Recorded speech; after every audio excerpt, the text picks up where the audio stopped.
दोस्तों, पिछले वीडियो में हमने जाना था कि किस प्रकार एक एस्ट्रॉइड ने न सिर्फ धरती पर डायनासोर्स का अंत कर दिया था, बल्कि धरती के इकोसिस्टम को तबाह करके उसे नर्क में तब्दील कर दिया था, जहां पर गर्म राख, अंधेरे और दहकते लावा के अलावा कुछ भी नहीं था। लेकिन ये जीवन की समाप्ति नहीं थी, क्योंकि इसके बाद धरती पर जीवन और भी बेहतरीन तरीके से पनपा और देखते ही देखते हमारी धरती स्वर्ग के समान बन गई।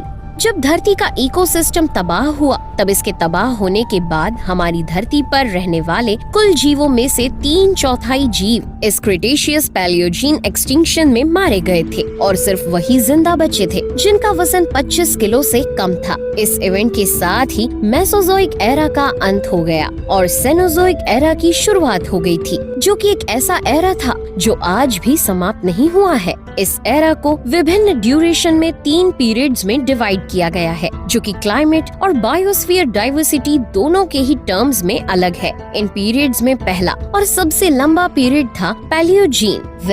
पैलियोजीन के पहले 1 करोड़ साल में पृथ्वी की बायोस्फीयर एस्ट्रॉइड इम्पैक्ट से कवर हुई। अब क्योंकि डायनासोर्स और क्रिटेशियस पीरियड के बहुत से जीव इस दौरान मारे गए थे, इसी का फायदा उठाकर धरती पर बचे बहुत से अन्य जीवों ने मारे गए जीवों द्वारा खाली किए गए रिक्त स्थान को भर दिया और इसी के साथ धरती पर मैमल्स का वर्चस्व बढ़ने लगा। अगर हम उस समय की धरती का नक्शा देखें, तो उस समय हमारी धरती आज की धरती से बहुत अलग थी, जिसमें आज के सारे कॉन्टिनेंट्स तो थे, पर उनकी लोकेशन आज से बहुत ही अलग थी, क्योंकि तब नॉर्थ और साउथ अमेरिका ट्रॉपिकल सीज की वजह से एक दूसरे से अलग थे, जबकि इंडियन सब कॉन्टिनेंट ने उस समय एशियन कॉन्टिनेंट के अपने सफर की शुरुआत ही की थी। हालांकि उस समय का प्री हिस्टोरिक ओशन थेटर्स तब अफ्रीका और यूरेशिया के बीच में मौजूद था, लेकिन वो टेक्टोनिक प्लेट्स के मूवमेंट के बाद लगातार चौड़ा हो रहा था। इसी के साथ उस समय हमारी धरती का क्लाइमेट बहुत ही ज्यादा गर्म और स्टेबल था। साथ ही इसका ज्यादातर हिस्सा घने जंगलों से घिरा था, पर धरती पर रहने वाले जीवों की संख्या